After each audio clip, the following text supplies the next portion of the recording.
श्री पांडव प्रताप कथासार अध्याय 3 जन्मेजयाचे सर्पसत्र दुष्यंत शकुंतला आख्यान।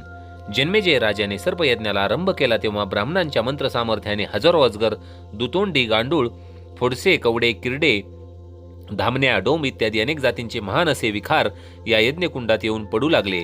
त्यामुळे नागलोकी एकसारखा आकांत चालला। म्हणून वासुकीने आपली बहीण जरत्कारी हिचा पुत्र आस्तिक याची प्रार्थना करून त्यास जन्मेजयाकडे पाठविले।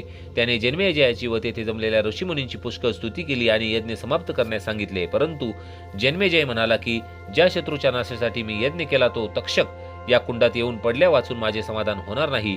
नंतर तक्षक आणण्याकरता जन्मेजय ब्राह्मणास घाई करू लागला तेव्हा ब्राह्मणांनी अंतर्ज्ञानाने जाणले की तक्षक सध्या इंद्राकडे गेला आहे। इंद्राने तक्षकाच्या दुष्टपणाबद्दल त्याची पुष्कळ निंदा केली, पण शेवटी तो शरण आल्यामुळे श्री व्यासाच्या उपदेशानुसार परोपकार हेच पुण्य व परपीडा हे महत्पाप असे जाणून इंद्राने त्यास अभय वचन दिले। शेवटी राजाने इंद्रसह तक्षक येऊ असा मंत्र ब्राह्मणास म्हणावयास सांगितला। तो मंत्र म्हणताच इंद्र तक्षकासह तेथे आला, परंतु आस्तिक ऋषींच्या मंत्र सामर्थ्याने तो कुंडात पडेला। तेव्हा ब्राह्मणांनी जन्मेजयास असे सांगितले की अस्तिकाचे स्वागत केल्याशिवाय हे कार्य होणार नाही। तेव्हा राजाने अस्तिकाला योग्य स्थानी बसवून तू मागशील ते देतो असे सांगितले। तेव्हा अस्तिक म्हणाला की राजा, मला दुसरे काही नको, हा यज्ञ करून तू अर्जुन, अभिमन्यू यांच्याप्रमाणे महान कीर्तिमान झालास, तेव्हा आता हा यज्ञ पुरा कर। राजाने सांगितले की ज्या तक्षाकरता मी असंख्य सर्पांचा नाश केला त्या तक्षकाचा नाश झाल्याशिवाय हा यज्ञ संपविता येत नाही। शेवटी अस्तिकाने राजाची निरनिराळ्या रीतीने समजूत घातल्यावर राजाने यज्ञ समाप्त केला। त्यामुळे नागलोकी सर्वांना आनंद झाला। तेव्हापासून अस्तिक असा शब्द ऐकताच सर्पांनी पुढे जाऊ नये अशी मर्यादा सर्पांनी घालून घेतली, ती ते अद्याप चालवितात। अस्तिकाने त्यावेळी आपल्या पूर्वजांचे मोठे गुणवर्णन केले, ते ऐकून त्यांचा सर्व वृत्तांत ऐकावा असा हेतू जन्मेजय राजाच्या मनात उत्पन्न झाला। तोच तेथे श्री व्यासमुनी प्रकट होऊन त्यांनी आपला शिष्य वैश्यपायन या जन्मेजयाला संपूर्ण इतिहास सांगण्याची आज्ञा केली। याप्रमाणे विचार ठरल्यावर मोठमोठे राजे, ऋषी वगैरे सर्व लोक एकत्र बसले व वैश्यपायनाने भारत इतिहास सांगण्याची सुरुवात केली। तो म्हणाला की राजा जन्मेजया, चैद्य देशाचा वसु या नावाचा एक राजा होता। त्याने आपल्या तपाच्या जोरावर इंद्राची कृपा संपादन केली व मृत्यूलोकीचे सार्वभौमत्व मागितले। इंद्राने त्याची तपश्चर्या पाहून त्यास त्याच्या इच्छेप्रमाणे वर दिला। तेव्हा राजाने त्याच्या नावाने तात्काळ ध्वज उभारला। तो वर्षाचा पहिला दिवस होता। त्या दिवसापासून गुढी उभारण्याची वहिवाट झाली आहे। ह्या राजाने प्रजेचे चांगल्या प्रकारे रक्षण केले म्हणून त्याला उपरिचर असे नाव मिळाले। त्या राजाच्या वसुपती नगरीजवळील शक्तिमती नावाची एक नदी होती। त्या नदीजवळ कालाह नावाचा एक पर्वत होता। त्याला तिच्याविषयी अभिलाषा उत्पन्न होऊन त्याने तिला अडवून धरले। त्यामुळे शहरात पाण्याचा दुष्काळ पडला। हे जाणून उपरिचर राजाने शिकारीच्या हेतूने जाऊन लाथ मारून तो पर्वत फोडला व प्रवाह चालू केला। त्या नदीला त्या पर्वतापासून एक मुलगा व एक मुलगी झाली। तिने ती मुले राजास दिली। राजाने त्या मुलास सेनापतीचा अधिकार दिला व मुलगी फार सुंदर असल्याने त्याने तिच्याशी लग्न केले। तिचे नाव गिरिका असे होते। पुढे तो राजा एकदा एकटा शिकारीसाठी वनात गेला असता त्याला तिची व सुरत समयाची आठवण होऊन त्यांचे रेत गळले। ते त्याने द्रोणात घालून शयन पक्षाच्या चोचीत दिले व त्यास असे सांगितले की माझी स्त्री ऋतुस्नात आहे, तिच्या जवळ दे। परंतु वाटेत इतर पक्षांनी शयन पक्षाची दांगडाई करून ते सांडले। ते खाली नदी होती, त्या नदीत पडले व ते एका मच्छीने गिळले। त्यापासून तिला गर्भ राहिला। त्या मासळीत एका कोळ्याने धरले व तिला कापताच त्यातून एक मुलगा व एक मुलगी निघाली। ती त्याने उपरिचर राजास दिली। राजाने त्या मुलास स्वतःजवळ ठेवले व मुलगी परत केली। ती मुलगी कोळ्याच्या आज्ञेवरून यमुना नदीवर नौका चालविण्याचे काम करत असे। तिचे नाव मत्स्यगंधा, तिला सत्यवती असेही म्हणत। एके दिवशी पराशर ऋषी त्या ठिकाणी आला। त्याला सत्यवती नावे बसवून नदी पलीकडे नेत होती। तेव्हा तिला पाहून तो मोहित झाला। तिने अनुकूल व्हावे म्हणून तो विचारू लागला। तेव्हा ती म्हणाली, ही विपरीत गोष्ट करण्यास मी कशी तयार होणार? मी अद्यापि अविवाहित स्त्री आहे। ही गोष्ट जर उघडकीस आली तर माझे लग्न होण्यास अडचणी येतील। तशात आता सकाळ होण्याची वेळ झाली आहे। दोन्ही तीरावर लोक आहेत, ते पाहतील व माझी जन्मभर फजिती करतील। म्हणून तू माझ्या वडिलांजवळ माझी मागणी कर। ते ऐकून पराशर म्हणाला की तू ज्या अडचणी सांगतेस त्या मी दूर करील व तुझी फजिती होणार नाही याची काळजी घेईन।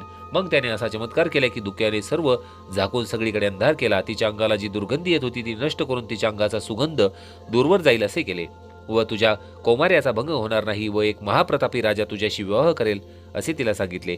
तेव्हा तो केवळ एक ईश्वर आहे असे मानून ती त्यास अनुकूल झाली। तिच्याशी रम्मान होऊन मनोरथ पूर्ण झाल्यावर तुला मुलगा होईल असे सांगून पराशर ऋषी निघून गेले। नंतर 9 महिने भरल्यावर मत्स्यगंधा प्रसूत होऊन तिला मुलगा झाला, तोच व्यास होय।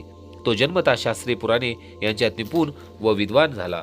त्याने आईला नमस्कार करून तपश्चर्येसाठी जाण्यासाठी तिची आज्ञा मागितली।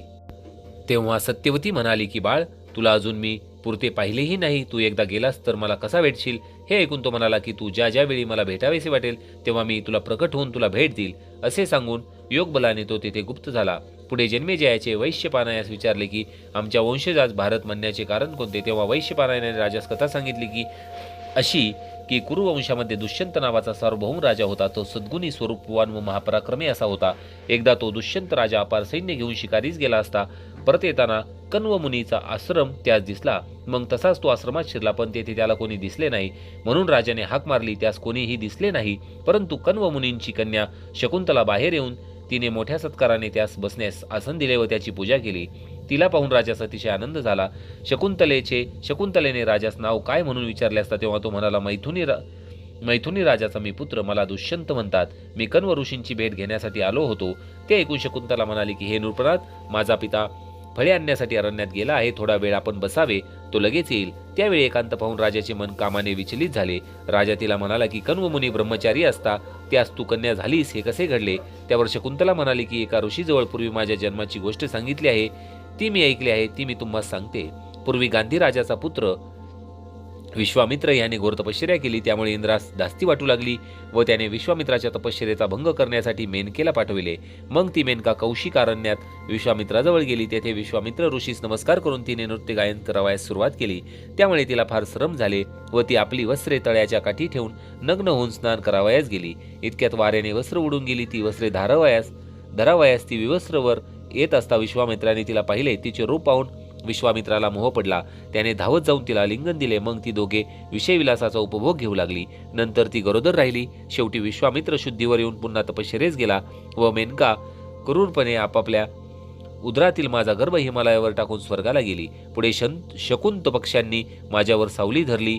ते पक्षी माझ्या तोंडात मध्य घालत व इतर कोणी माझ्याजवळ येऊ लागल्यास आपल्या पंखांनी त्यांच्यावर झडप घालून ते माझे रक्षण करीत. अशा रीतीने शकुंत पक्षी माझे संरक्षण करीत असता अचानक कण्व ऋषी तेथे आले. त्यांनी मला कडेवर घेऊन घरी आणले, माझे पालनपोषण केले. शकुंत पक्ष्यांनी माझे रक्षण केल्यामुळे कण्व ऋषी मला शकुंतला म्हणू लागले. त्यांनी अजूनपर्यंत माझा सांभाळ केला म्हणून मी त्यांची कन्या व तेच माझे पिता होय. शकुंतलेचा हा इतिहास ऐकून राजाने तिच्याशी लग्न करण्याचे ठरविले. तो तिला म्हणाला की तू अतिशय सुंदर असून या अरण्यात तू राहणे ही गोष्ट अयोग्य आहे. जर तू मला वरशील तर मी तुला पट्टराणी करील. शकुंतला ही राजावर अनुरक्त झाली होती, परंतु पित्याच्या परवानगीशिवाय ती लग्नास तयार होईना. त्यावर राजा म्हणाला की तू उपवर असून कण्व ऋषी आपल्या विवाहास प्रतिबंध करणार नाहीत, तेव्हा अशी संधी पुन्हा यावयाची नाही असे तिच्या मनात आले व आपल्या मुलास राज्यावर बसविण्याचे वचन तिने त्याच्याकडून घेतले व त्याच्याशी लग्न करण्यास तयार झाली. मग दुष्यंत व शकुंतला यांचा गांधर्व विवाह झाला व राजाने आपले मनोरथ पूर्ण केले. त्याच वेळी तिला गर्भ राहिला. काही दिवसांनी तुला राज्यात न्यावयास छत्र चामरे असलेली पालखी पाठवतो असे सांगून दुष्यंत राजा आपल्या नगरीकडे गेला. अशा प्रकारे श्रोते हो, श्री पांडव प्रताप कथासारचा अध्याय 3 इथे समाप्त झाला आहे. व्हिडिओ आवडला असेल तर व्हिडिओला लाईक करा. चॅनलवर नवीन असाल तर चॅनलला सबस्क्राईब करून मराठी भक्ती परिवाराचे सदस्य व्हा.